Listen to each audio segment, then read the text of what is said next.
Welcome to the opening event of the J. Irwin Miller Symposium, Shapes of Time. Few words of gratitude before we introduce tonight's speakers from Ireland. This symposium was made possible by the J. Irwin Miller Fund, which was established through the generosity of Mr. Miller's children, Catherine, Margaret, Elizabeth, and Will, to support events like this at our school. J. Irwin Miller was a 1931 Phi Beta Kappa graduate of Yale College with a major in Greek and Latin. After Yale, he continued his education at Oxford University, where he studied philosophy, politics, and economics at Balliol College. In 1934, Mr. Miller began his professional career with the family business Cummins Engine Company, ultimately serving as president from 1947 to 1951 and chairman thereafter until 1977. During World War II, Mr. Miller served in active duty as a lieutenant in the US Navy in the South Pacific. Mr. Miller was a great patron of architecture. In 1954, he established the Cummings Foundation, through which he made extraordinary offer to his hometown, Columbus, Indiana, and its various religious, public, and educational institutions. The offer was this: the foundation would pay all architects' fees for new buildings of high-quality design. As a result, the city, or the town, of mere 30,000 people is now one of the world's major showcases of modern architecture, housing buildings by many great architects, many of which have Yale connections, such as Eero Saarinen, Kevin Roche, Robert Venturi, Robert A.M. Stern, and our current dean, Deborah Burke. As you know, it takes a village to put together events like this. I want to thank Dean Burke and Associate Dean Phil Bernstein for their support, and Anthony Acciabatti. Where is Anthony? There. Morgan Ing, and David Sadikian. Where is David? Somewhere. For all their help with planning and organizing the event. It has been very much fun to work with you. Finally, my heartfelt thanks go to our event coordinator, the great Richard Del Flumeri. Where is Richard?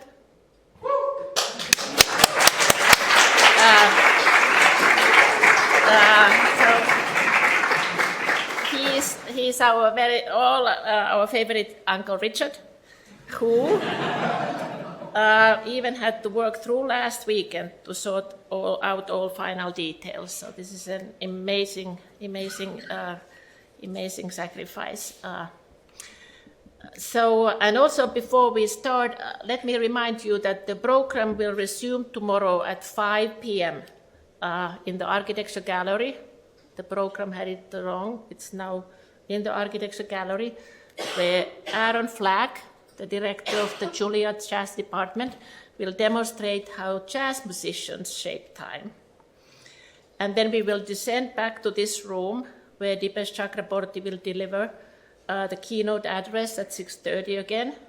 And then Saturday we'll have all-day sessions starting at 9:30, also here, with 3 thematic panels. And we have printed programs outside the room. There's David. Printed programs outside the room, so consult the details from here.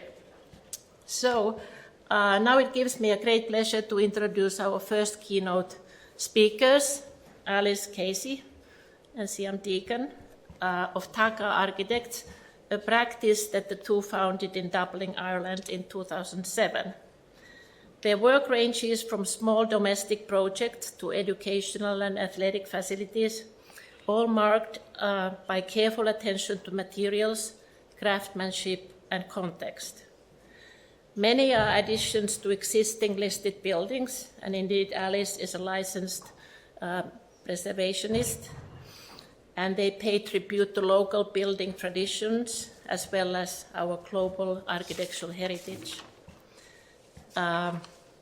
Even the new parts of the buildings often look like they've been there for a long time. Their work has been displayed twice at the Venice Architecture Biennale, last time in 2018 when the curators Yvonne Farrell and Shelley McNamara of Crafton Architects invited TAKA to make an installation that reflected on the work of the late Colombian architect Rogelio Salmona. Cian Deegan chose to reflect on his masterful brickwork by creating an installation that paid tribute to Salmona's fascination with pre-Columbian architecture. All in all, their works shape time by excavating the past. TAKA has received multiple Royal Institute of Irish Architecture Awards and Architectural Association of Ireland Awards for their work, as well as the International Brick Award. In 2017, the Marriott Cricket Club was nominated for the Mies van der Rohe Award, given annually for the best example of contemporary European architecture. And in 2019, TAKA won the Peter Davey Prize for Emerging Architecture, given annually by the Architectural Review magazine.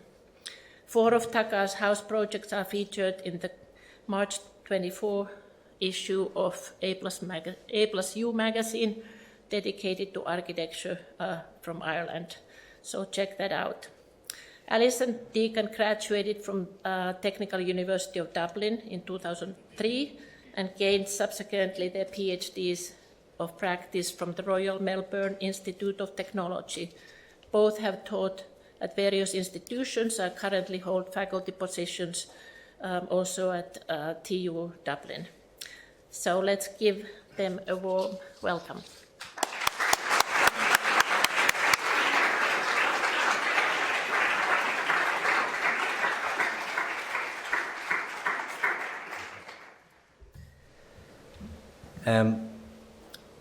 Changed.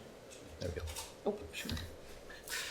Hi everyone, and thanks for coming out on this wet Thursday afternoon or evening. I feel like we brought some of the Irish weather with us. It's a really great pleasure for myself and Alice to come here to Yale, one of the great schools of architecture of the world, and share some of our work. It's pretty special to stand here in this incredible Paul Rudolph building and across the road from not one but 2 buildings by my hero, Louis Kahn. I think this morning I couldn't sleep, I had jet lag, and I went for a walk at about 6 a.m. and I found myself kind of outside the Centre of British Arts, just looking at the gap between the concrete frame and the steel panelling, trying to figure out how it fixed together, and I was staring at it, and then I realised I looked quite insane, so I quickly moved on. But we'd like to extend our thanks in particular to Professor Eva Lisa and indeed all the Yale team who've made us feel so welcome since we've arrived. So we'll begin with a short quotation that seems appropriate to the Shapes of Time symposium. It's by a good friend and colleague of ours, Andrew Clancy, in the introduction to the latest A+U issue on Irish architecture. It says, "Ireland is small physically but vast temporally. There was someone here long before, always. The land bears the evidence." So when we approach projects, we don't come with a manifesto or a kind of fixed idea of what we are trying to do. We rely very heavily on the place we find ourselves in to make connections that build the project. So in the context of this symposium, I suppose, we are the first speakers, and the last session on Saturday is about landscapes of time. So we thought it might be nice to start that circle and share with you an Irish landscape that holds particular fascination for us.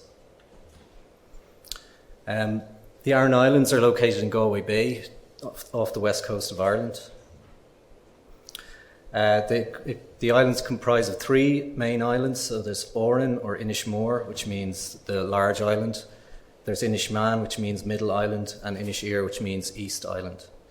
And they're one of the last remaining Gaeltacht areas in Ireland. And a Gaeltacht area is a place where the Irish language or the Gaelic language is the first language spoken.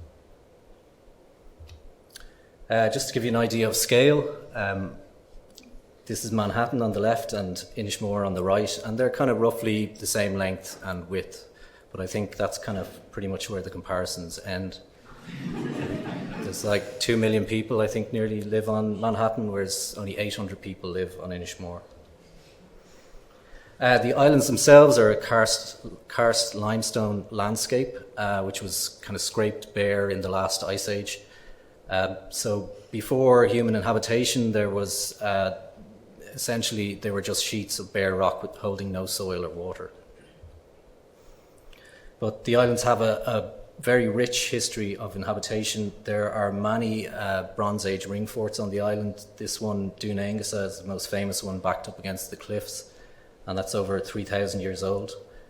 There's also a history of early Christian monasteries on the island. It was a kind of a place for people to escape from the rest of the world. But I think it's the kind of more everyday transformation of these islands that kind of fascinates myself and Alice more so. I think it's the transformation from the bare rock to arable lands through generations of kind of essentially hard toil. So you can see this process in this very grainy still from a 1930s a documentary called Man of Arran. And the figure in the background is a man who's breaking up rocks and clearing them from the ground. And the figure in the foreground is a woman who's brought up a basket of seaweed from the shore and is laying it out over a sand base. And essentially, over time, this sand and seaweed mix would decompose to create a rudimentary type of soil. So you get this transformation from bare rock to arable fields. And all those fields are enclosed by dry stone walls. And those dry stone walls are formed by the stones that are cleared away before preparing the ground for soil. And the walls in turn protect the fields from the wind. It's a very, very windy place. So I think you have this kind of beautiful orchestration of the rocks which get cleared from the ground, the sand and the seaweed which is laid to make the fields, and then the same stones are used to make walls which in turn protect the fields. And I think this kind of profound economy of means, which is here is born out of necessity, holds kind of valuable lessons for how we might act in a more sustainable future. So all the walls are dry stone, which means they don't have any binding mortar. They rely almost completely on self-weight to stand up, and they all have a degree of openness, and this is to allow the high winds to pass through without knocking over the walls. But the walls they're by no means generic. Pretty much every wall is made in a different way, using different techniques. And apparently the locals can tell who owns which field depending on the constructional language of the walls. In this example here, you can see the round stones, which are actually a gate, and which is whenever they need to move cattle from one field to the other, it's taken down and then reassembled, because there's no trees or timber on the island to make a normal gate. So there's kind of individuality and innovation, authorship, but it's all held within this kind of consistent framework, and this kind of, I think, subtle tension between consistency and variation is something that we enjoy. Here there's an innovation of these tall stones which are laid almost like piers within the wall to make it stronger. So I think the landscape of the Aran Islands, as it is now, is an act of change rather than an act of transformation, rather than an act of change. It reminds me of the Caesar quote: "Architects don't invent anything; they just transform reality." So here, there's been a collective transformation of this place, using the stuff of the place itself.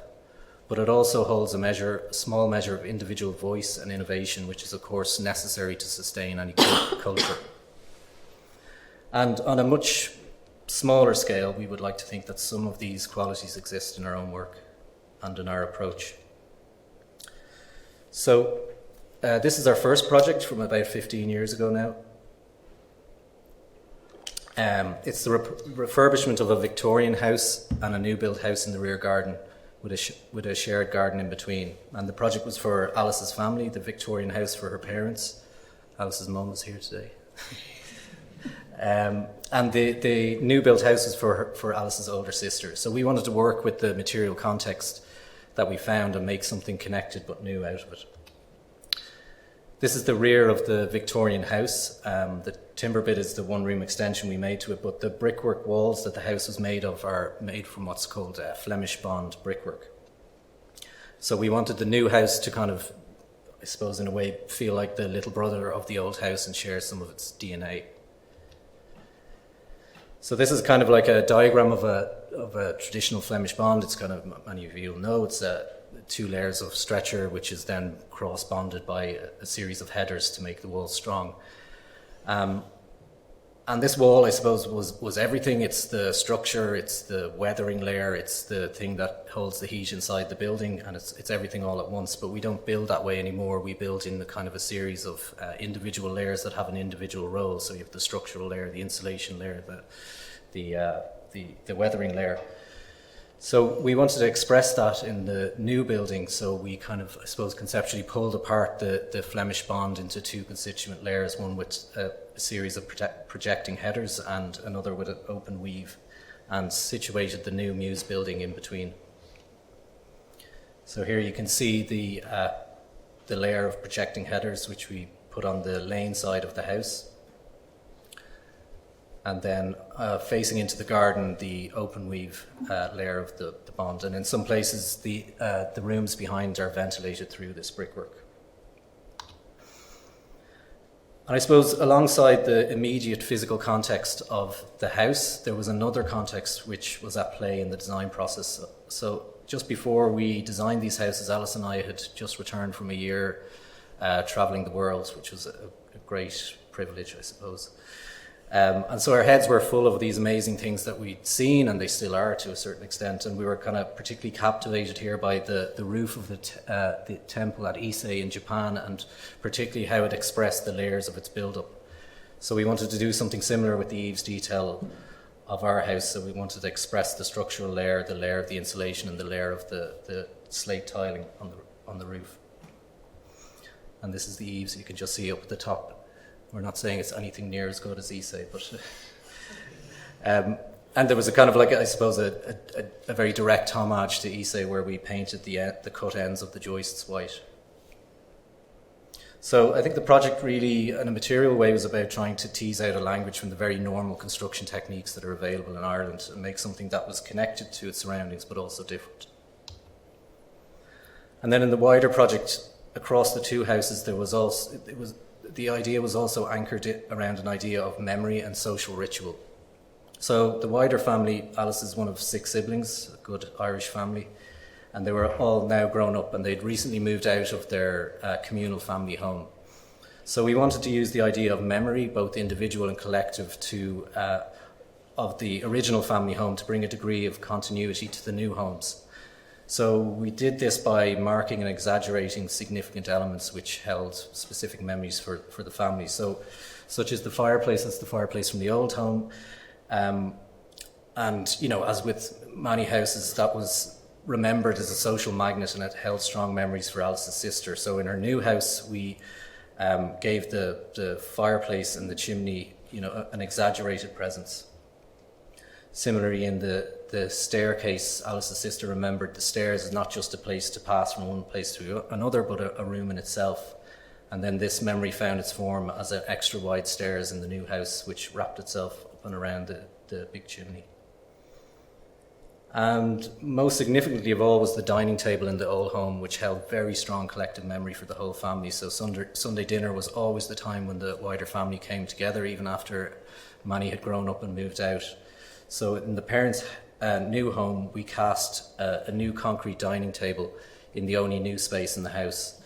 And this was embedded in the house, so it wasn't a piece of furniture that could be moved around the place. It was immovable, it was top lit, and it was intended to be ritualistic in a way.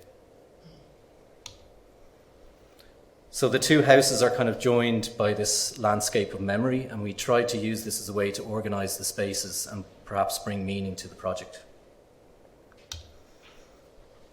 This is another early house that we've done in a very different context. This is where I grew up.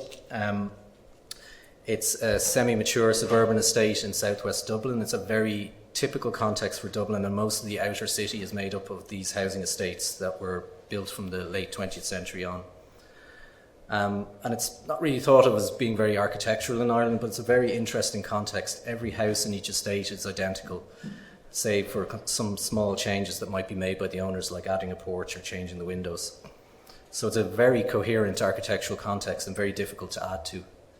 So we were asked to build a new house in the side garden of an existing house. You see where those big bushy Lelandii trees are on the right-hand side, and the house was for one of my childhood friends. This is a historical map of the area. It represents the kind of situation up until the late 1970s. It's still very rural in context, and the only buildings that are there are Knockline Castle and a few outbuildings. And then pretty much overnight, the context changes to this with the outward spread of suburbia, with a series of identical houses all laid down pretty much at once, and this became the new place. And Knockline Castle, which once kind of commanded the landscape, became swallowed up. So when thinking about our new house or new building that we would add, we thought about Knockline Castle and how it now sat a little bit out of time with its context, a bit like a glacial erratic. How it had similar qualities to the new estate houses, similar external materials and form, but also at the same time different, a bit rougher and different proportions. And this is the new house as it sits in its context. It's made from the same stuff as the estate houses, pebble dash walls, concrete roof tiles and pitched roof. But the materiality is much rougher, a raw version of the estate. We use a larger aggregate in the pebble dash, which is a kind of a very heavy render that uses stones mixed in with mortar, and then which is thrown at the walls. And it's left unpainted to weather naturally. We made the front door into a half door as a memory of the rural context in which the site once sat. And this is the plan of the house, at least the roof plan, and it's generated in a very pragmatic way. It needs to align with the front and back building lines of the neighbouring houses. But then there's an angle here, and that's actually a legal setback from an underground sewer, which is part of what we kind of think of as the non-visible context of the site. This is the ground floor plan. It's a very, very small house. It's in total about 1,000 square feet, and that's a 3-bedroom house. So it's a very small site, or very small footprint.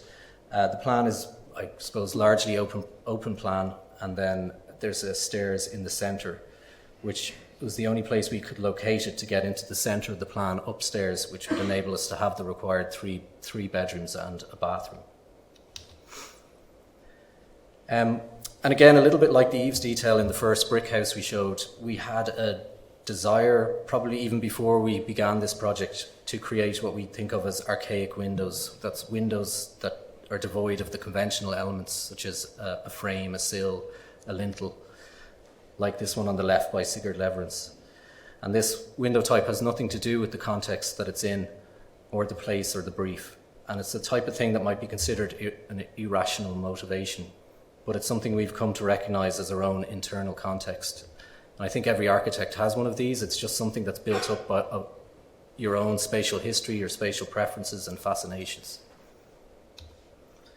So to achieve this window, we had to set the window as far back in the wall as possible, and because the footprint of the house is so restricted, we didn't have the luxury of making it just a very thick wall. So we developed a kind of an external structural wall out of masonry, and then inside this was a thin layer of insulation and where the windows sat, so they could be slipped behind the external envelope. And this strategy in turn led to a rupture of materiality between the outside and the inside. And this felt like something that was appropriate to us, that there's a role of a building that it has for its outward kind of context, and then there's another role that the building has for the private interior use. So we developed a strategy of lining. So here in the communal spaces on the ground floor, we lined the spaces in birch ply, which contained the fitted furniture, such as of the kitchen here, of shallow shelves. And then this strategy is kind of developed upstairs where the lining isn't just about material, it becomes spatial, so we pull the ceilings away from the outer envelope of the building to create individually tented roofs to each room. And these are the kind of smaller private spaces upstairs have a much calmer materiality, except for the landing, which is actually mirrored on all faces and on the ceiling. It's kind of a crazy space and it's impossible to photograph. So there's a kind of a lot of architecture in this tiny little house, probably too much. So I'll just move on here. So like as a quick comparison to this house, we'll show another more recent project that has similar concerns but comes at it from the opposite direction. The section on the left is of that suburban house we just showed you. And the section on the right is for a more recent extension to a Victorian house, also in Dublin. And in these older Victorian houses, the outside is very much held at length, at a distance. You see it through the frame and through the mullions of the window. So we wanted the new extension to give a kind of a different type of relationship with the outside. And we did this through staggering of the window reveals, so they get larger and larger as they go out. And this has the effect of essentially frameless views to the outside. A kind of, we think of it as a kind of a domesticated cave. And you can see here the blockwork changes where the light hits it directly in orientation as a kind of a permanent register of the sun. And then in places seen obliquely, the layers of construction and lining are made explicit. And in contrast to the suburban house, this approach led to a need to insulate the structure externally, which then in turn required the insulation to be weathered by a cladding material. So here we used a corrugated fibre cement sheeting, which is a very typical agricultural material in Ireland.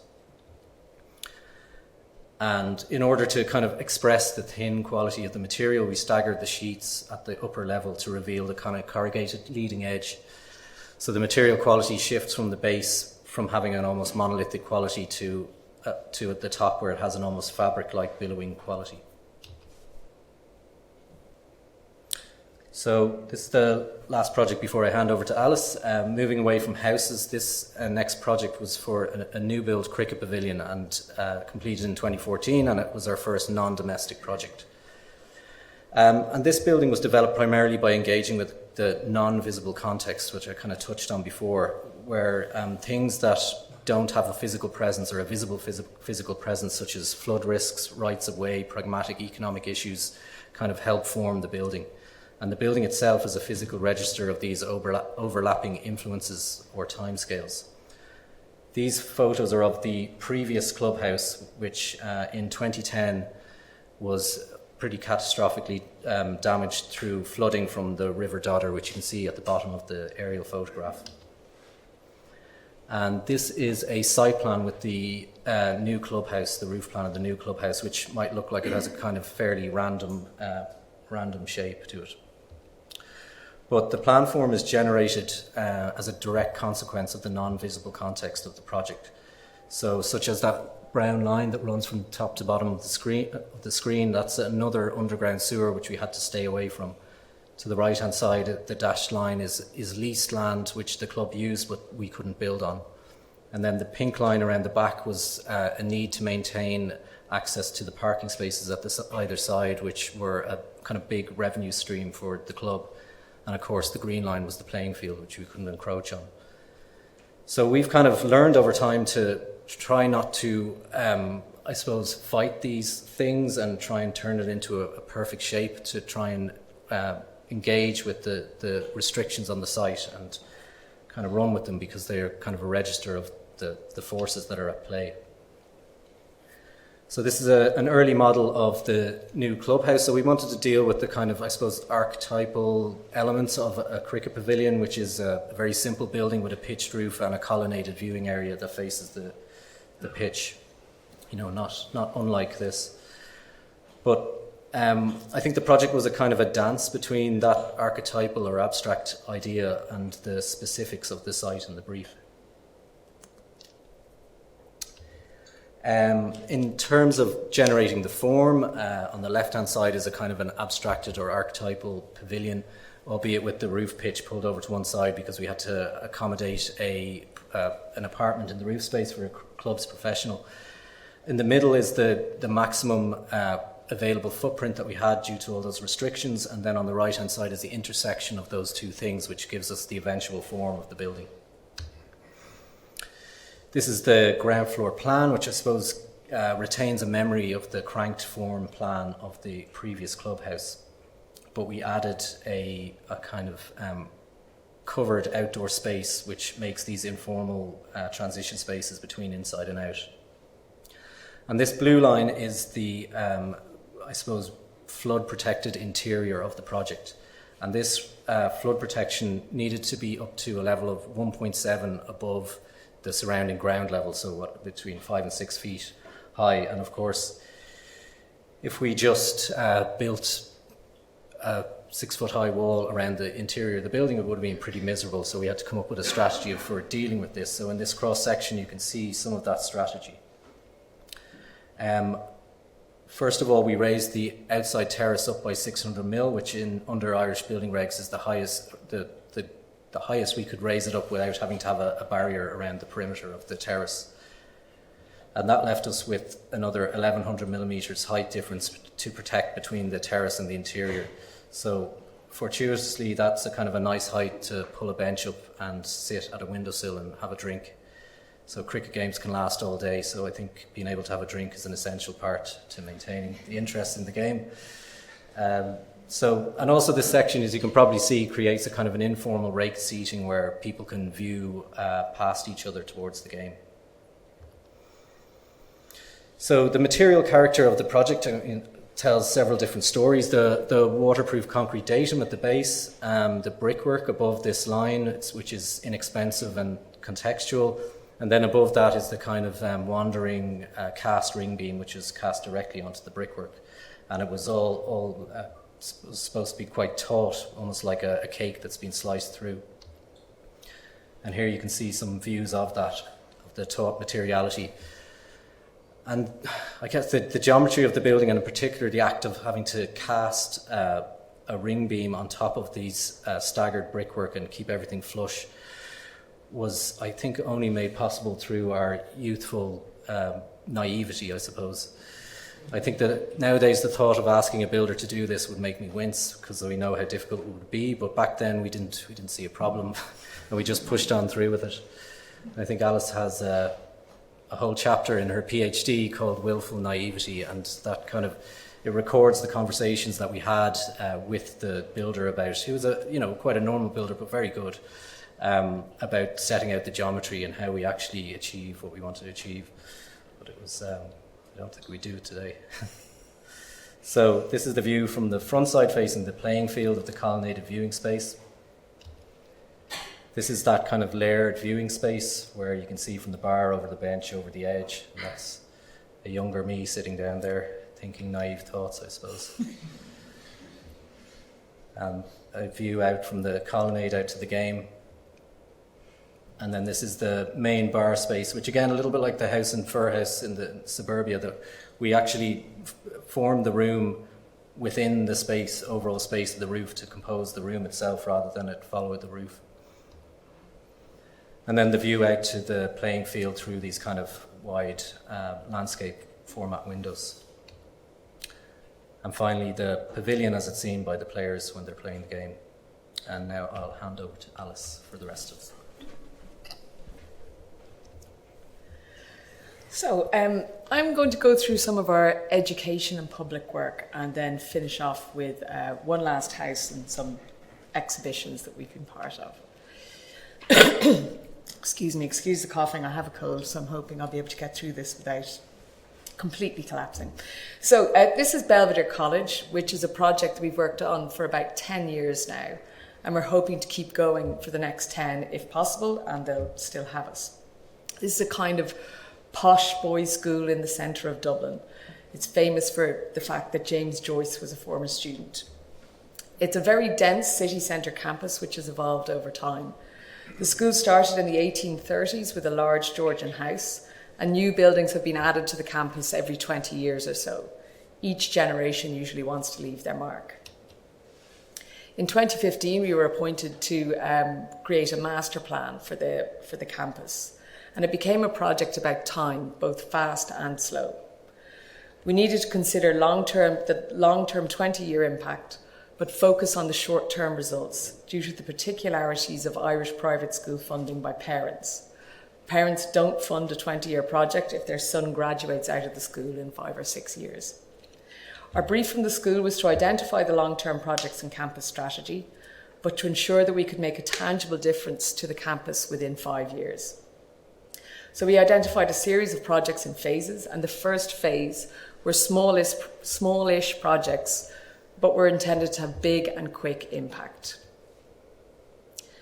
But how do you approach a project which largely consists of works to existing buildings which have been adapted and altered over their 200-year lifespan? And how do you make a big impact in a short period of time? Each school building comes from a distinct period, and in their original form had distinct personalities. Over time, as is the way of school buildings, they'd become tired and dull. And in some of the older buildings, especially the ones from the 1970s and before, there was a very obvious lack of care. Our challenge became how to bring some clarity and character back to the individual buildings on campus. And we had to work in a very direct and pragmatic way, quite different to a lot of the other projects that we'd been working on before. We had to formulate projects which could be carried out during school holidays because we couldn't disrupt the operation of the school. So we started small with a space that everyone has to pass through. This is the front door, and it's a kind of grand entrance, but which perversely lacked presence on the street. So we worked within the existing opening. I mean, that's a kind of factor of a lot of these projects. We can't change that much because we only have a very short time to do them. And used a new competition to give hierarchy to the different functions of the entrance to increase its visibility on the street. The school also, they only had 2 dining areas, and which had to cater to 1,000 students in a 30-minute period. So this is one of them, if you can believe it, and it's an utterly miserable basement dining room in a 1950s building. It was far too small and a fairly depressing place. This is a building which actually externally pretends to be from the 1850s and is actually listed. I think the planners made a mistake, but it's actually from the 1950s, and you can see that kind of 1950s concrete structure there in the beams and columns in the centre of the image. So we thought it was important to strip back and reveal that 1950s concrete structure to allow it to become more present in the space and in the daily life of the students. We then opened up the whole of the basement to, very simply to give more space and give some good access to light. We added new ceilings between the concrete beams to give character. And in the busier spaces, we used these kind of smaller diameter plasterboard vaults to deaden the noise, with a larger diameter in alcove areas to give a more intimate spaces for smaller groups and for studying outside of lunchtimes.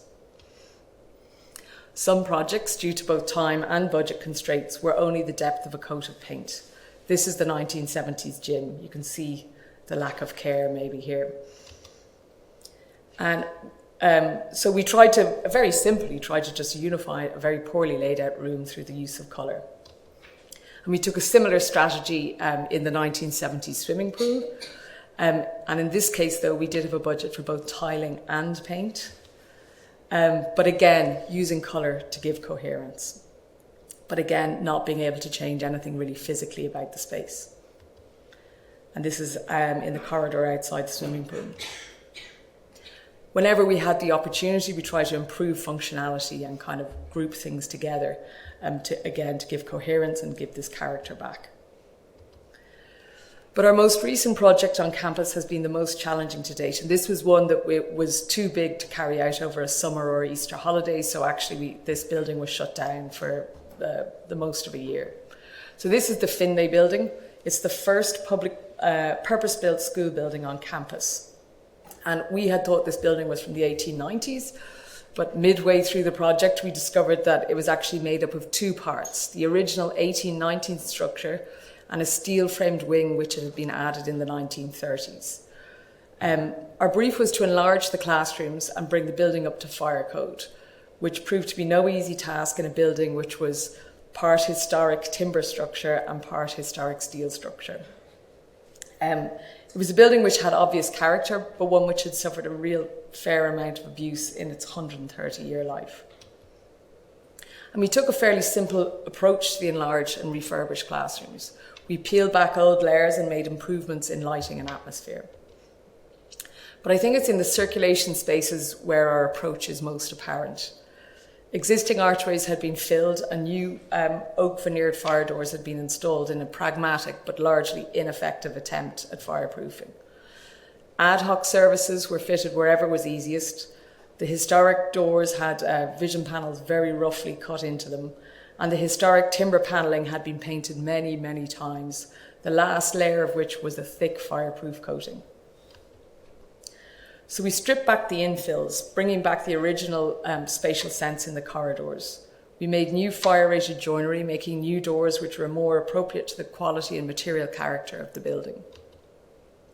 This is the classroom corridors as they were. They look kind of something out of a horror movie, maybe. But with some care and attention, the original joinery comes back to life. Surfaces are very simply grouped and brought up to modern standards with new, less institutional lighting. This is another corridor. And in places, we had to add new fire-rated lobbies, but we took care to follow a similar material strategy to the existing building. Our main purpose, though, was to conserve and highlight the existing character and age of the building. The timber panelling was carefully stripped back, which was a painstaking 4 or 5 months for a very dedicated painting team, and refinished with a transparent fireproof coating, but also taking care with all that stripping to retain the recent and historic graffiti scratched into the panelling. Lots of famous Irish men's are etched into those walls. But, we also had a strategy of applying new layers, which were similar in principle, but distinctly different in character. Again, using colour and tone to harmonise or highlight. Functional requirements like coat hooks and notice boards are integrated and part of the building. Ensuring modern requirements like wayfinding notice boards and vision panels are accommodated, but in a controlled and coherent manner. The next phase of our master plan is a scheme to refurbish and extend a large 1970s classroom building and to hopefully make some impactful changes to the type of location of recreation spaces on campus, which are fairly non-existent because of its city centre location. And our time in Belvedere College has been a pretty unique opportunity to take this fast and slow approach. And we've recently had the good fortune of taking what we've learned here and applying it to another similar but larger project. This is the National College of Art and Design. It's another historic campus which is in very bad condition but has lots of character. It's chronically underfunded and overcrowded. And we've been appointed with our close colleagues, Clancy Moore Architects, to produce a 20-year master plan for the site. Like Belvedere College, our strategy, which won us the commission, was to work with what already exists. Embodied carbon and carbon emissions are becoming primary drivers for projects in Ireland, and we've successfully argued that the most sustainable building is the one you already have. It's worth noting, I think, that demolition of existing buildings is about to become much more difficult in Ireland and maybe become not permissible at all. And that the future in Europe anyway will be about adaptive reuse rather than new build. So the master plan is divided into 4 phases over 20 years. This is just the first phase. And we're only adding 3 significant new buildings over that period just to deal with overcrowding. The college sits like a fortress in a historically deprived part of Dublin City. And we are asking the college to be more generous to its city centre surroundings, to open up its perimeter and give space and life back to the city. So the preliminary funding application was submitted last week, and we're really hopeful that phase 1 might proceed next year. And just moving on to another type of project, but it's one that's also in the early stages. And this project is signalling a potential new direction for our practice. Like in many places around the world, there's a housing crisis in Ireland. And there's a big push currently to build public or government-funded housing. This is a housing project which is part of a wider local authority strategy for infilling small brownfield sites, or difficult sites which require imaginative design approaches. This is a corner site at the end of a row of houses in Galway city centre, which is a beautiful city in the west of Ireland, not far from the Aran Islands, which Cian talked about earlier. We've been asked to design a building with 3 one-bedroom homes on this tiny corner site, and we're currently waiting to see if the local authority will give itself permission to build it. This is a larger social housing project, 20 homes in Sligo, which is another beautiful town in the west of Ireland.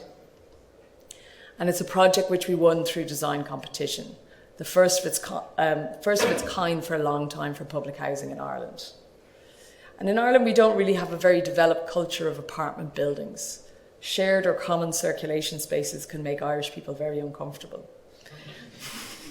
So we developed a strategy which allows all homes to be separately accessed, stacking smaller one-bed units on top of larger 2-bed units. Then grouping them in rows or terraces, which is a common housing form in Ireland. And with the larger apartment, which still all the units are separately accessed, but that's in the northern corner of the site and makes a new public square. And this will be this will be definitely our biggest project to date. And the scheme's about to be submitted for planning, and all going well, we hope to start construction before the end of the year. And so going back to one final house project, which was completed in 2020, just at the beginning of the pandemic. This project set in a very particular landscape, which is a large country estate built by the aristocracy in the 1850s. The estate was broken up and pieces of land sold off over time. You can see our site for this project on the right-hand side in the pink, which our client bought in the 1990s, I think. And our project deals with 2 small historic buildings at the edge of the estate. An ornamental gate lodge, which you can see at the top of the drawing, which is actually the smaller of 2 gate lodges on the original estate, and a kennels outbuilding, which is at the bottom of the plan, for the estate's hunting dogs. This is the gate lodge. It's a really small building, only 2 tiny rooms at the front, with a further 2 rooms in the rear return. Windows are small with very little view. Gravel and concrete ground surface surround the house. The surrounding landscape was beautiful, but the structures had been built at a time when protection from the elements in the landscape was more important than being connected to or enjoying it. If you believe it, this is a picture of the kennels. It was derelict and almost totally overgrown behind that bush in the middle that's growing out of the roof. But it had a beautiful setting facing an existing meadow with some ancient looking trees which we and the client were very keen to keep. It consisted again of 2 small rooms, one for the female hunting dogs and one for the males. Each room accessed externally through the caged areas you see in the front there. Both the lodge and the kennels are protected structures or listed buildings, which means as much historic fabric must be retained as possible. So the challenge for us was how to add a significant amount of floor area to these small but complete structures, and how do we change their almost defensive relationship with their rural setting. We made 3 additions outlined in orange there, 2 extensions to existing buildings and 1 new outbuilding. Luckily, we were also asked to design the site layout as well as the buildings. You can see here how we used the existing topography to embed the new structures and to make new groupings. And our design approach became about embedding the new additions in the landscape. On the right-hand side is the extensions to the kennels building, which was placed behind the existing structure and into the contours of the site, allowing a new pond fed by water from the roof to be at the same height as the kitchen worktop. On the left-hand side is the extension to the gate lodge, which was sunken to reduce its height, leaving the new wildflower planting at bench height in the new living room. Again, water falls off the roof to feed the wildflowers below. This is the gate lodge. And then this is it after refurbishment. You can just see the new extension peeking around the corner in the middle of the image there. The volume of the original house is still clear and intact. But the extension becomes much more visible to the side. It's a long, low roof embedded in a wildflower meadow. The sinking of the extension makes sure that the ridge, on a pragmatic level, just makes sure that the ridge of the new roof is level with the eaves of the existing building, which allows the historic structure to almost stand alone from the new addition. The simple, almost abstract form of the extension combines with the corrugated roof cladding to echo typical farmyard buildings and contrasts with the composed volume of the original gate lodge, marking them as from different times but collaborating to make a family home. This is a view of the gate lodge and the new stables building from the existing meadow. There was a beautiful meadow already on site. And the material approach for all the additions is carried through. Materials are ordinary for Ireland anyway. Unpainted sand cement render, grey roof cladding, timber frame windows and doors, which all serve as a sort of muted backdrop to the new and existing wildflower planting. But the strategy of sinking the rooms is not only about reducing the impact of the extension on the external form of the existing house. The internal floor level, combined with this deep overhang, creates a very particular relationship between inside and outside. The internal spaces feel embedded in the external landscape. You can reach out and touch nature. The overhang is practical. It allows you to open up the 8-metre long window, even in rainy days, which there are many. There are no gutters and the roof waters the wildflowers. But it also creates a shadow immediately in front of the window. The landscape appears illuminated by the contrast. In the living room, a long roof light connects you to the changeable sky. You become aware of the passing of time through the changing of the weather and seasons. And so this is a photo coming down through the site, passing the stables, which is in the front of the image, with those very old trees that we retained, and looking back towards the gate lodge. The kennels hiding beneath its foliage. And it was a tiny original structure. You can see it actually on the left of this plan, and it just now contains a small bedroom and an ensuite, and we more than doubled its size, adding a kind of open plan living area and kitchen. This is how it is now. The new addition on the left-hand side reflects the form of the existing building on the right-hand side. Both forms are connected by the addition of a front porch, which sort of feels almost ad hoc, and it was a nod to the idea of the structures reflecting this farmyard tradition. And then this is the inside, which we love, that there's an elderly aunt who lives there, and she's done this beautiful occupation of it.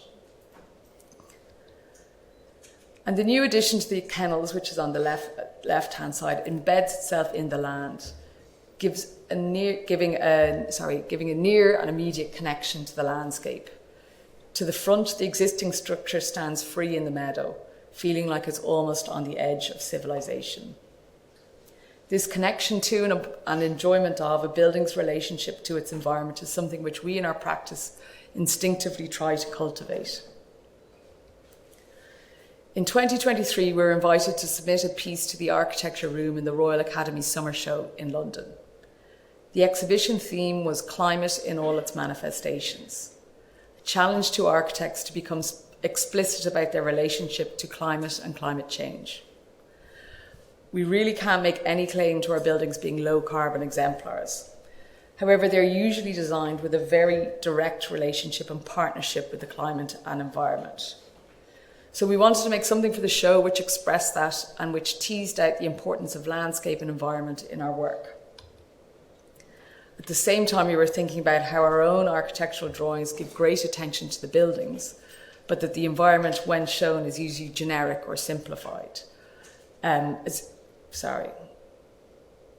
So we wanted to redress this imbalance by lavishing care on the depiction of the landscape and the building's relationship to it. We printed a technical section of Middleton Park Gate Lodge onto a canvas and then hand embroidered the earth and rain using pressed wildflowers to represent the planting. I say we definitely didn't do that. Jessica in our office figured out how to do that. The idea was to show the effect of the building on its immediate environment and the impact of the environment on the spaces of the building.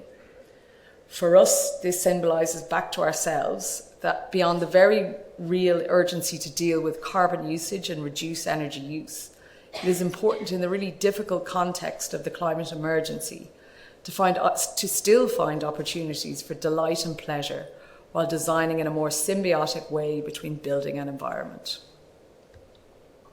And I just want to finish up by talking about another exhibition from 2018.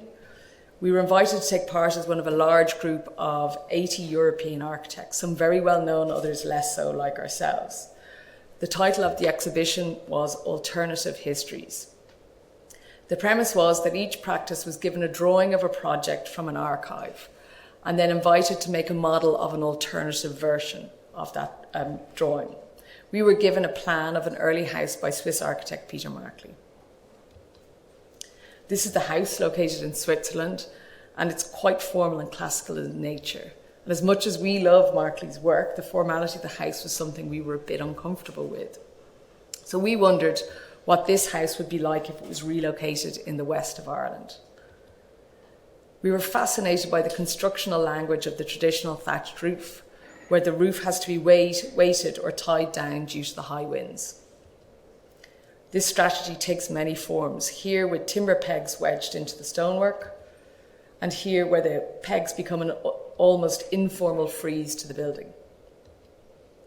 This is our model of the transformed or alternative Markley house, where we imagined a corrugated sheet metal roof woven into the building as an expression of resistance to the elements. And more recently, we've had a chance to explore this language full scale in a one-room house extension for 2 artists.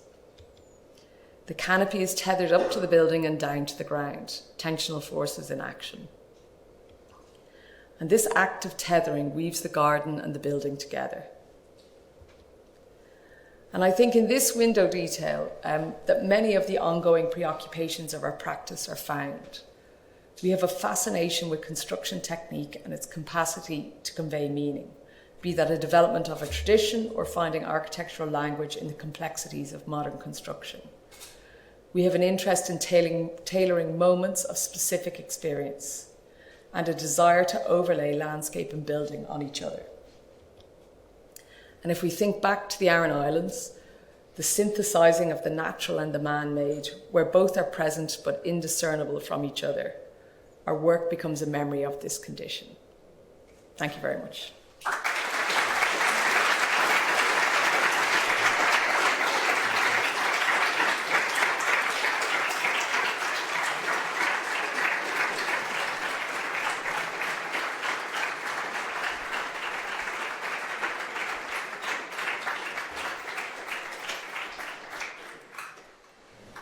Beautiful work. Warming to one of those houses. Thank you. The flowers. Alice and Deegan had promised to take some questions.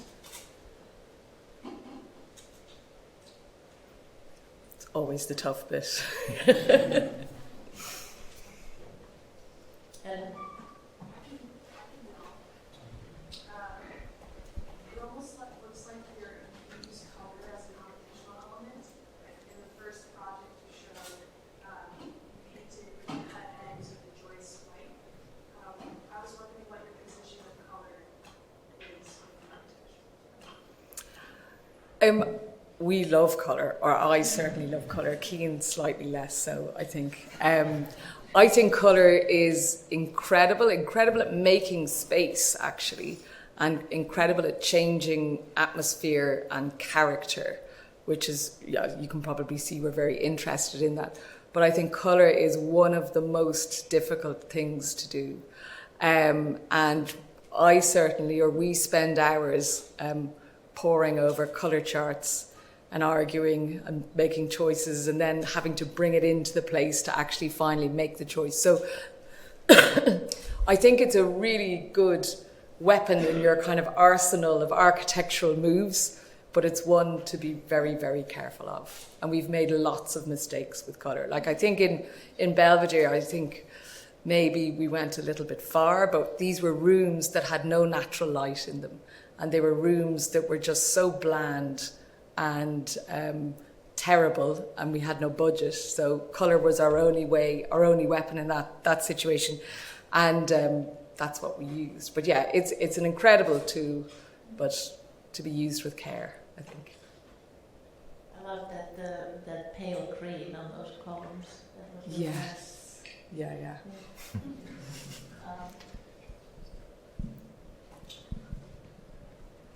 Thank you for a wonderful presentation. I want to go back to maybe an earlier part of your presentation where, for example, for the first project, House 1+2, I'm seeing you were talking, rather you were showing the images actually of the Ise Shrine and kind of creating that line of comparison between the projects and, as you mentioned, what you've encountered in your travels. And later on, there was also another house where you kind of juxtaposed the project alongside it, I believe, an old Swedish church. And I'm just really curious about the choice of those forms of juxtaposition with regards to the design process, given that I think a lot of what your works have kind of demonstrated collectively is this sensitivity to the vernacular and the kind of local history. So, was that sensitivity something that both of you further developed as you built more and more, or is there a reason why you defaulted to more foreign topologies? Yeah, I mean, I think that's a good question. I think it's something that has always been present, but it's only really emerged for us as something that we're conscious that we do through the doing our PhDs. Really was when it was kind of uncovered. I think before that we'd always thought and always spoke about our work as being almost simply contemporary vernacular. It is, everything is from the place. It's all about the place, the technique, the building construction technique, the materials that are available, all about the specific place of the project. But that's not the truth, really, about how we design things. There are these things which are literally have nothing to do with the place, other than they're things we've either seen in person or aspects of a building that we are just really fascinated by, and want to, in a way, bring them to life again. And they'll never be the same, of course, because you're putting them into a different place, a different context, a different time.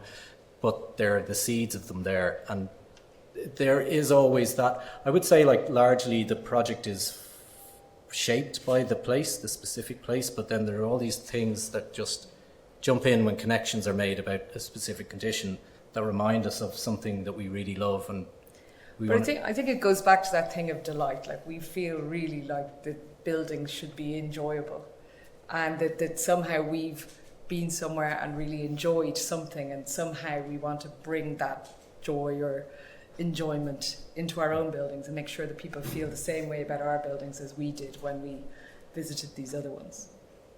Yeah, it's kind of a weird thing because it could be seen as, slightly straying into cultural appropriation, but it's not really that. It's more an aspect or a physical characteristic of something which is amazing. And what would that be like if it were in a different place, in a different culture, and in a different framework? So it's fundamentally different, but there's a seed of. I think it's kind of like recognizing the value of those things, and can that value happen again somehow? You're good students of architectural history also. Yes. Sort of, I'm not sure. We learn as we go. Not in an academic sense, but very much so in a kind of visiting, obsessively, not so much recently, but in the past would obsessively try and find buildings and see them and see what they're like in real life. And I think that's an invaluable part of architectural education, is to actually be at something and see it's either worse than you imagined or better than you imagined, or there's a bit of it that's actually way more interesting than the bit that's in the magazine. It's really important. Sorry. Yeah. Hey, first of all, thank you very much for your talk. Sorry, I'm here. Oh, you're there. Sorry. First of all, thank you very much. I guess my question is on what you value and what you save. I'm looking at a lot of your projects, and the projects that have, the character often old school, beautiful, the timber that you can save, and then I'm guessing the one project that you start anew is the classic housing estate where all the houses look the same. And I think in a lot of architecture, the buildings that we go on to save are the ones that are classically beautiful. And then we have the buildings like the 1960s housing estates where we flatten and we start again. So I guess my question is on value and saving and character, and where you stand on all of this. Well, I think working in the school, Belvedere College, has taught us you have to be very pragmatic. I mean, there's a lot of really ugly buildings in hoping nobody will watch this from the school. There's a lot of really ugly buildings in there, and there isn't the time, the money, the will to just flatten and demolish. You just can't. And I think the world is going to get like that quite soon. You just won't be able to. So then you have to then, a little bit like we were kind of saying throughout that, is you have to find that character.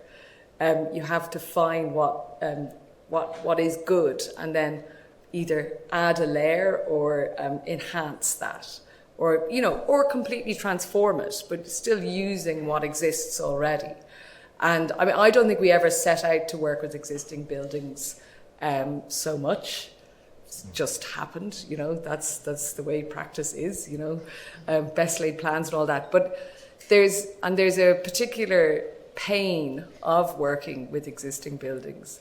But then there's also, they push you to think about things in a very different way. So we obviously like kind of beautiful things. We enjoy something to be pleasing to the eye, and maybe we try and make things that aren't so pleasing more pleasing. So it's not necessarily, yeah. I think the value thing you're asking about is kind of interesting, because it's shifting. I can see it shifting with my own students in Dublin, that the territory of what is valuable, it moves from purely aesthetic or historic quality or value to now being a kind of an embodied carbon value of something, that a structure exists there, albeit it might not have any historical or aesthetic qualities. It has carbon embedded in it, and to knock that down and go again is kind of, it's becoming a little bit taboo, so there is the value system is shifting, I think, now. Actually, it's very rare now, certainly in TU Dublin where we teach, where thesis projects are all new build. They tend to be they're being forced to deal with existing buildings, which is a real challenge actually for a student, because it takes a lot more time and information and knowledge of that building to find it. But it's a really interesting, to get the kind of wildness of student work into an existing building is brilliant. I really enjoyed the very subtle overlays of the two-dimensional compositional elements in illusion, but also the subtleties within the plan. And I've also enjoyed your use of materiality and tectonics and color, which everyone's been alluding to. But I'm going to push you a little further. As one moves from one dimension and flatness into two dimensions and three dimensions, the temporal element is the fourth dimension. So I would wonder if you could elaborate more on how all of this intersects the fourth dimension of temporality. That's quite the question. Well, I think like, it maybe comes back a little bit to what Ava mentioned about being students of architectural history, and then visiting real buildings and seeing how they are really. It kind of, at an early stage, embedded in us a kind of a real acknowledgement of how buildings age over time, and that they should age in a way which is that they're not at their best, when they're made first. So that's like the house in suburbia, that the pebble dash wasn't painted, because if you paint pebble dash, it looks at best initially, and then over time it starts to look worse.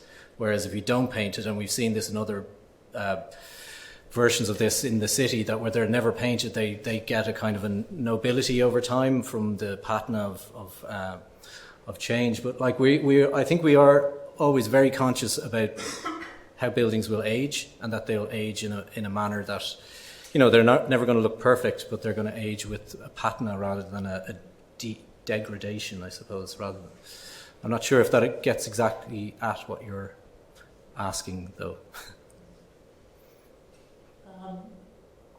Maybe we can continue the discussion upstairs. Everybody's invited to the second floor, to the architecture gallery.